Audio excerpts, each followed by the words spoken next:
Assalamualaikum warahmatullahi wabarakatuh. Alhamdulillahi rabbil alamin wal aqibatu lil muttaqin wala udwana illa ala adh-dhalimin. Wassalatu wassalamu ala ashrafil mursalin sayyidina Muhammad. Allahumma salli wa sallim wa barik alaihi wa ala alihi wa ashabihi at-tayyibin at-tahirin الذين حفظوا القرآن ونقلوه إلينا متواترا فصانوه عن التغيير والتبديل والتحريف والزيادة والنقصان فأحرزوا بفعلهم الجميل فوصل إلينا القرآن عذبا سلسلا. أما بعد, Alhamdulillah, sama-sama kita bersyukur kepada Allah Subhanahu wa taala yang memberi kepada kita segala kebaikan, segala nikmat, terutamanya kita dapat berkumpul sama-sama di rumah Allah ini dan kita menunaikan solat fardu subuh berjamaah. Semoga insya-Allah kita berkumpul fil firdausil a'la minal jannah. Amin amin ya rabbal alamin. InsyaAllah sama-sama hari ini saya akan membahaskan bersama-sama tentang hidup dalam naungan Al-Quran. Perkara ini sangat penting dan kita semua mau hidup bersama Al-Quran selama hidup, dan semua orang mencari jalan untuk lebih dekat dengan Al-Quran Al-Karim.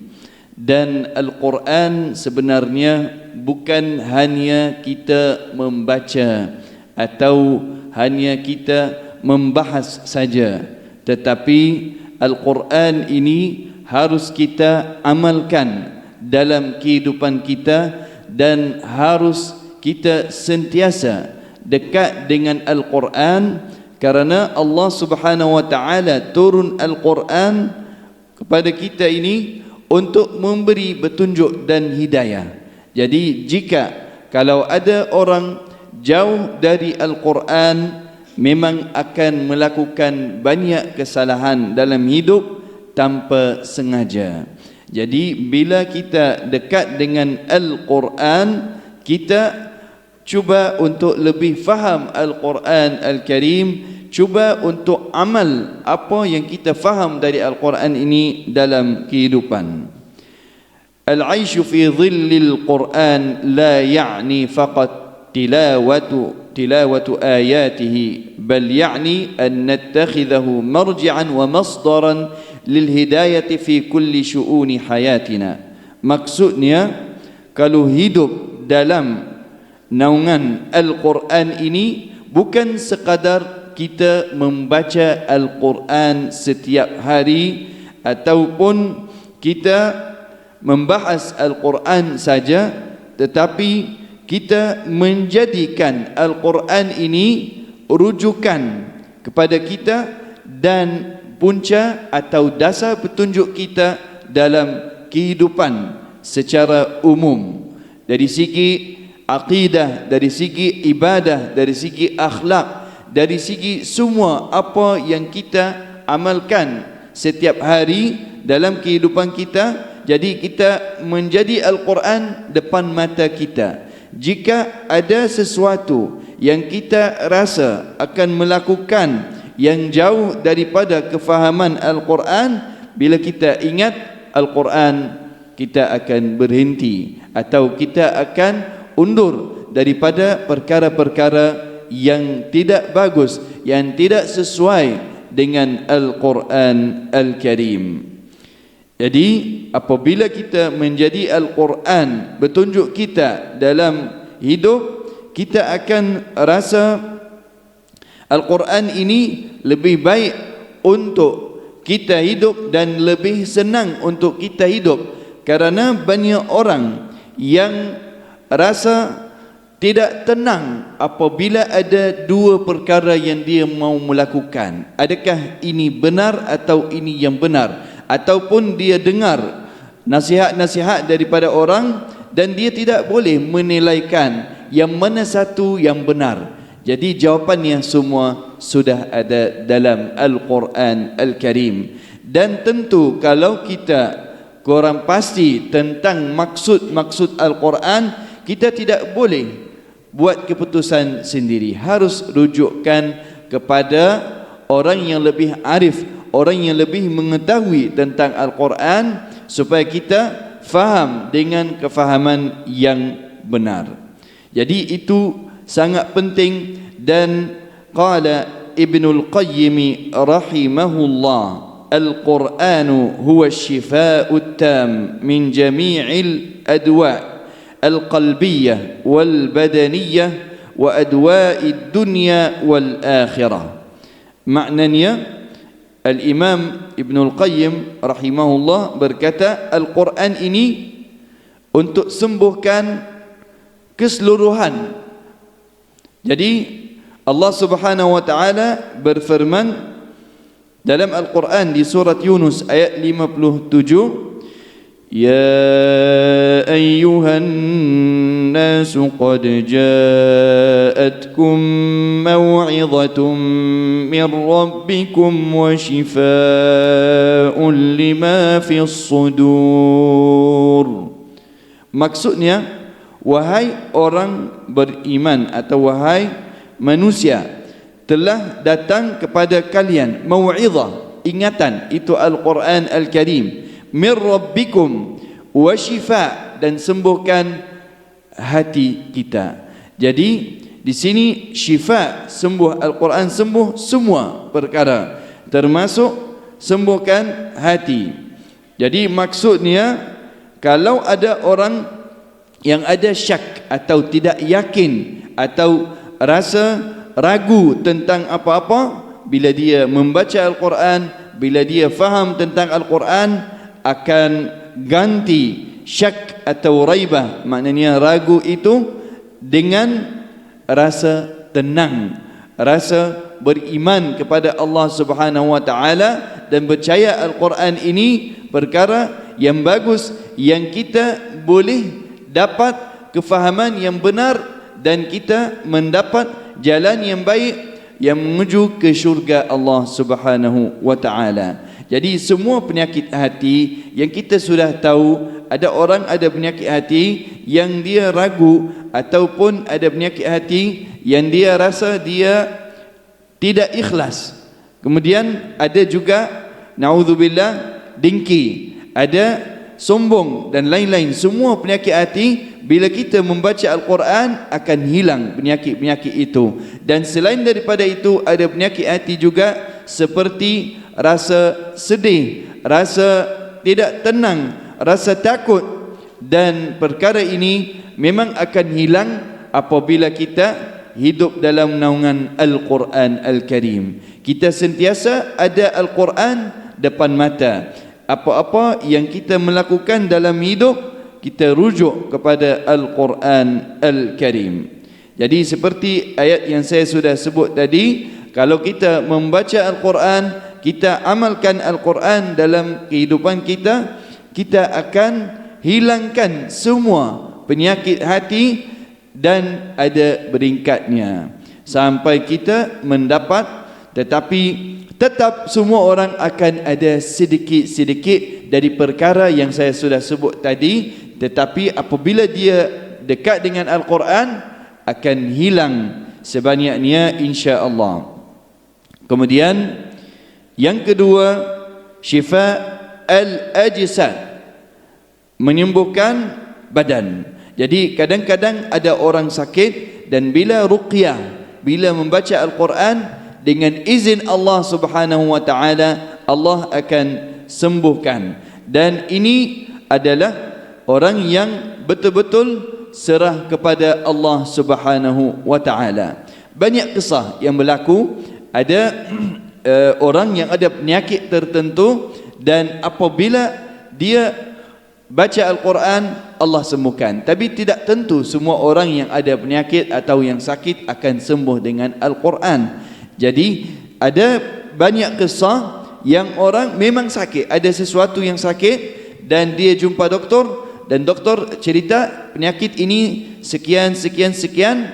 Kemudian setelahnya dia sedekah atau dia melakukan perkara yang baik dan dia Allah sembuhkan, dia jumpa doktor kembali, doktor kata sudah tidak ada apa-apa, sudah tidak ada penyakit tersebut, sudah sembuh. Jadi ini semua ketentuan Allah Subhanahu wa taala, dan apabila kita betul-betul serah kepada Allah Subhanahu wa taala, Allah Subhanahu wa taala akan sembuhkan. Jadi di sini ada satu ayat di surat Al-Isra ayat 82, Allah Subhanahu wa taala berfirman, wa nunazzilu minal qur'ani ma huwa shifaa'un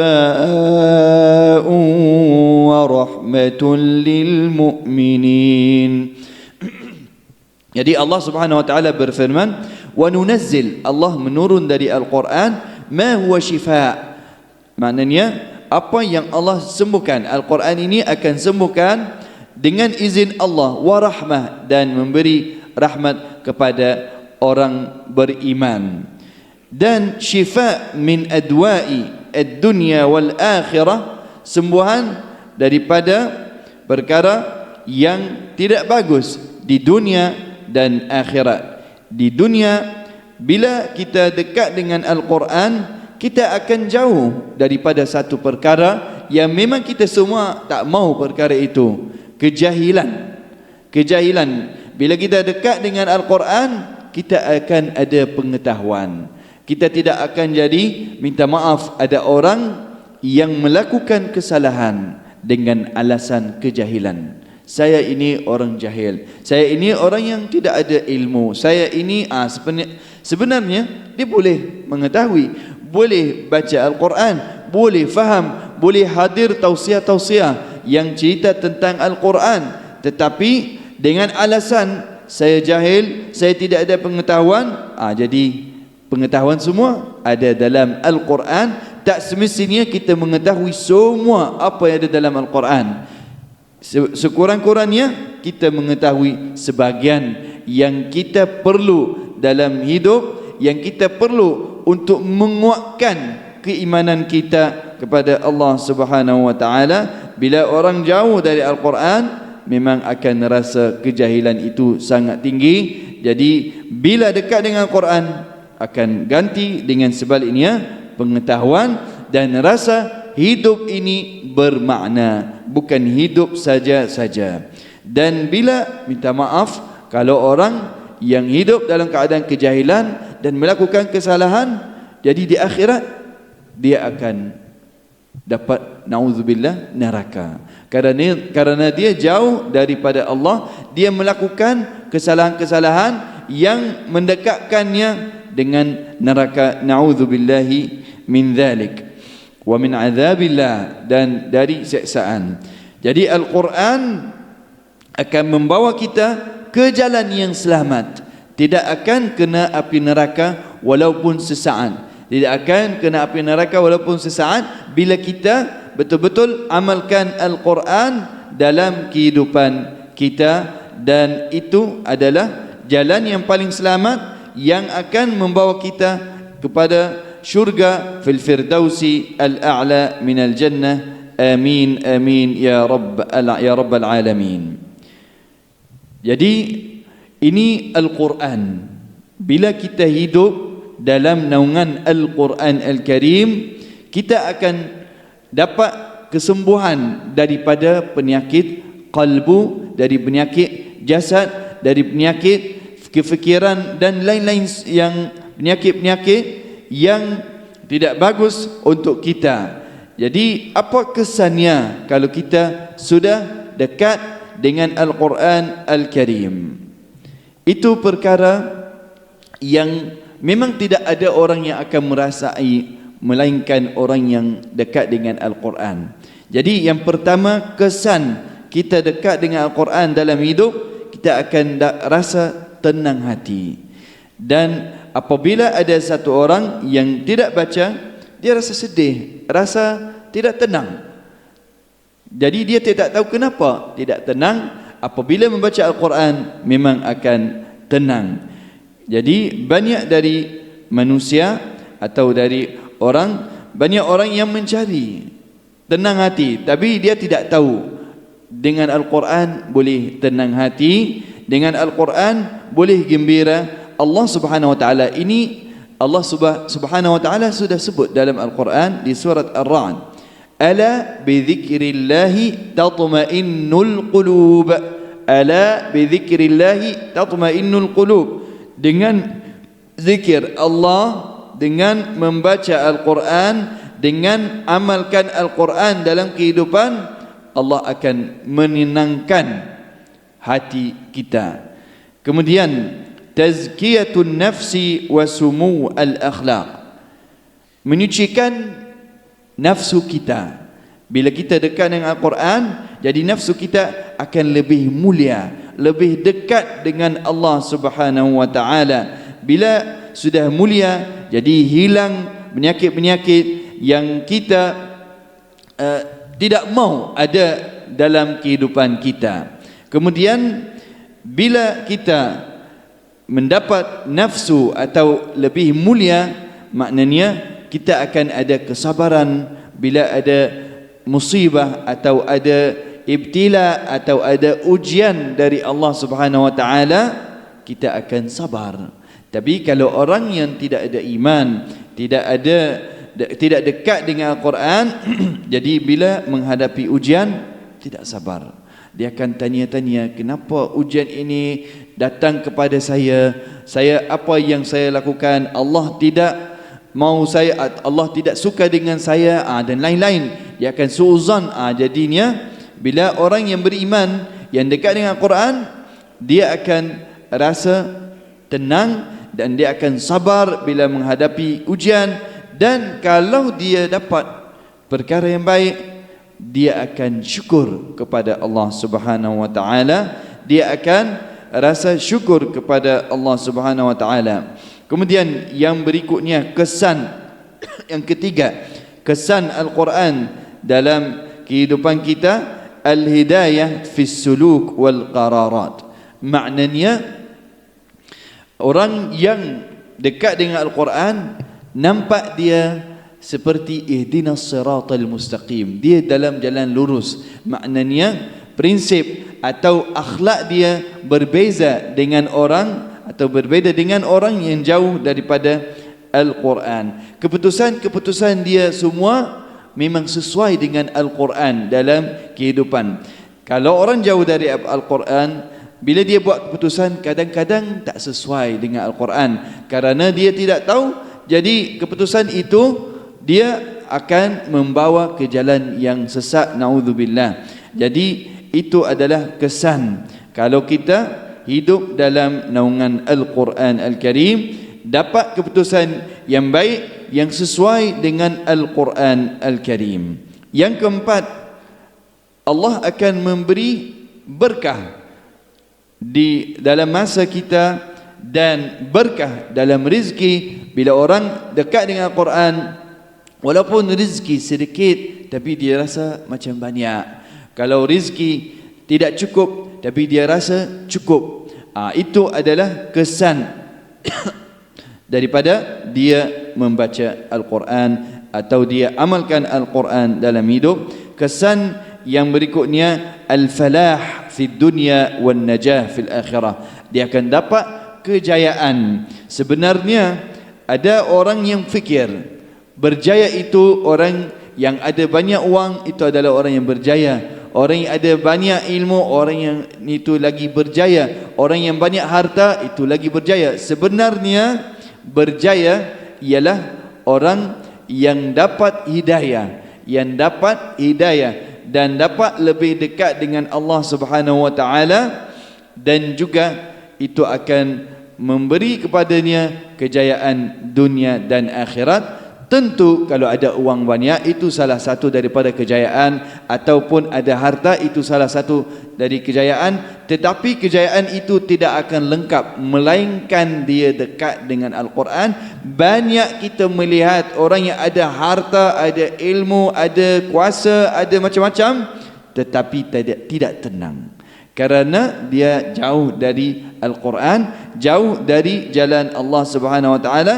Jadi kalau dia ada semua ini, dan dia dekat dengan Al-Quran, jadi dia keluar zakat, dia keluar nafkah, dia keluar sedekah, semua-semua dia melakukan, dia akan rasa tenang, dia tidak akan rasa apa-apa. Jadi itu yang lebih baik kita ada semua, sekali dengan mendapat hidayah, mendapat dekat dengan Al-Quran Al-Karim. Allah Subhanahu wa taala berfirman, فَمَنِ اتَّبَعَ هُدَايَ فَلَا يَضِلُّ وَلَا يَشْقَى. فَمَنِ اتَّبَعَ, sesiapa yang ikut petunjuk Allah Subhanahu wa taala, ikut petunjuk itu Al-Quran, فَلَا يَضِلُّ, tidak akan sesat, وَلَا يَشْقَى, dan tidak akan menjadi orang yang hidup dalam keadaan tidak tenang. Itu maksud yashqa. Allah Subhanahu wa taala berfirman, faman ittaba'a, sesiapa yang ikut petunjuk Allah ini Al-Quran, fala yadhil, tak akan sesat, dan wala yashqa, tidak akan menjadi orang yang celaka atau orang yashqa. Itu maknanya tidak tenang dalam kehidupan. Rasulullah sallallahu alaihi wasallam bersabda dalam satu hadis, iqra'ul Qur'ana fa innahu ya'ti yaumal qiyamati syafi'an li ashabihi. Membacalah Al-Quran, sesungguhnya Al-Quran ini akan menjadi hari kiamat syafi', maknanya akan memberi syafaat kepada kita. Jika ada orang yang ada kesalahan sedikit-sedikit, jadi Al-Quran akan memberi syafaat, dapat ampunan dari Allah Subhanahu wa taala. Ada orang sekarang sedang bertanya, bagaimana kita hidup dalam naungan Al-Quran Al-Karim? Bagaimana cara kita mau hidup, atau apa keadaan orang yang hidup dalam naungan Al-Quran Al-Karim? Yang pertama ialah sentiasa membaca Al-Quran setiap hari, walaupun sedikit, tapi dia membaca Al-Quran setiap hari. Yang kedua ialah tadabbur maksud-maksud Al-Quran Al-Karim. Allah Subhanahu wa taala berfirman di surah An-Nisa, afala yatadabbaruna Al-Quran, afala, adakah mereka tidak tadabbur tentang Al-Quran, maknanya faham tentang Al-Quran dan amalkan. Jadi al-amal bil Quran Al-Karim. Kemudian kalau kita memang saya sudah melakukan semua ini, saya sudah tadabbur Al-Quran, sudah baca, jadi dia harus bawa keluarga bersama. Bawa keluarga bersama, bukan dia seorang saja. Jadi menjadi keluarga hidup bersama Al-Quran juga bukan sekadar dia saja. Dan dia cuba hidup di kalangan Ahlul Quran. Maknanya bila ada tempat-tempat atau halaqah-halaqah dalam masjid, di masjid sini atau mana-mana masjid yang lain, jadinya dia sentiasa duduk bersama halaqah-halaqah atau orang yang membaca Al-Quran. Itu adalah cara, kalau kita secara sangat ringkas, kalau kita mau hidup dalam naungan Al-Quran Al-Karim. Jadi contoh Rasulullah sallallahu alaihi wasallam, memang akhlaknya Al-Quran Al-Karim. Apabila sahabat bertanya Sayyidatuna Aisyah radhiyallahu anha tentang Rasulullah, jadi Sayyidah Aisyah menjawab, Rasulullah kana khuluquhul Quran, berakhlak sesuai dengan Al-Quran. Kana Quranan yamshi 'alal ard. Jadi Rasulullah sallallahu alaihi wasallam memang hidup dalam naungan Al-Quran, maknanya apa-apa langkah yang Rasulullah jalan, maknanya setiap langkah itu sesuai dengan Al-Quran Al-Karim. Itulah contoh dan pimpinan kita, yang kita memang mau ikut Rasulullah sallallahu alaihi wasallam, mau ikut sebagaimana keadaan Rasulullah sallallahu alaihi wasallam. Dan yang berikutnya sahabat Nabi sallallahu alaihi wasallam, memang sahabat ikut Al-Quran Al-Karim dan mereka beriman sebelum membaca Al-Quran. Kalau ada satu ayat yang turun, jadi mereka faham dan amalkan, baru mereka hafal atau membaca Al-Quran. Dan contoh-contoh yang hidup dalam naungan Al-Quran, orang yang ada ilmu, orang yang rabbani, yang benar-benar ikut jalan seperti jalan Allah Subhanahu wa taala, seperti Al-Imam Asy-Syafi'i dan lain-lain daripada ulama.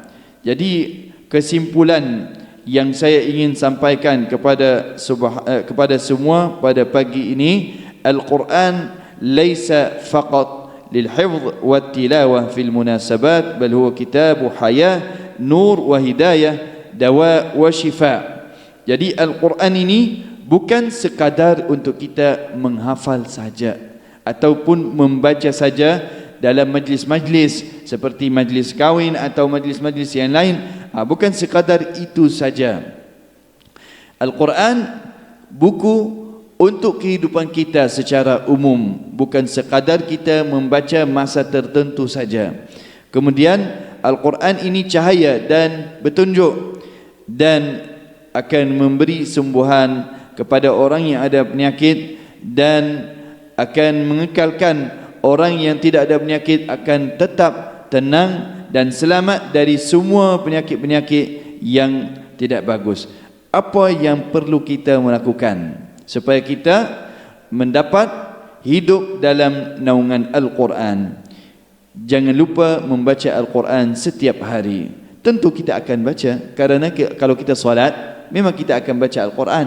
Jadi sesuaikan, ada masa mungkin baca 1 halaman atau 2 atau 3 yang kita mampu. Jadi yang penting kita istiqamah. Yang kedua ialah faham dan tadabbur. Cuba faham dan tadabbur ayat-ayat Al-Quran. Kemudian setelah sudah faham, amalkan dan praktikal atau praktiskan apa yang kita sudah mengetahui. Setelah kita amalkan, jangan lupa orang sekeliling. Cuba dakwah orang sekeliling supaya mereka juga mendapat amalkan sebagaimana yang kita sudah amalkan. Dan saya habiskan tausiah pada pagi ini dengan satu doa. Allahumma ij'alil Qur'anal 'azima rabi'a qulubina wa nura sudurina wa jalaa'a ahzanina wa dhahaba humumina. اللهم ارحمنا بالقرآن العظيم واجعله لنا إماما ونورا وهدى ورحمة. اللهم ذكرنا منه ما نسينا وعلمنا منه ما جهلنا وارزقنا تلاوته آناء الليل وأطراف النهار واجعله لنا حجة يا رب العالمين. وصلى الله على سيدنا محمد وعلى آله وصحبه وبارك وسلم والحمد لله رب العالمين. Wassalamualaikum warahmatullahi wabarakatuh. Para jemaah yang mulia, sebelum kita mungkin menikmati sarapan pagi, silakan ingin bersalaman dengan Syekh dan kemudian kita mengambil foto kenang-kenangan.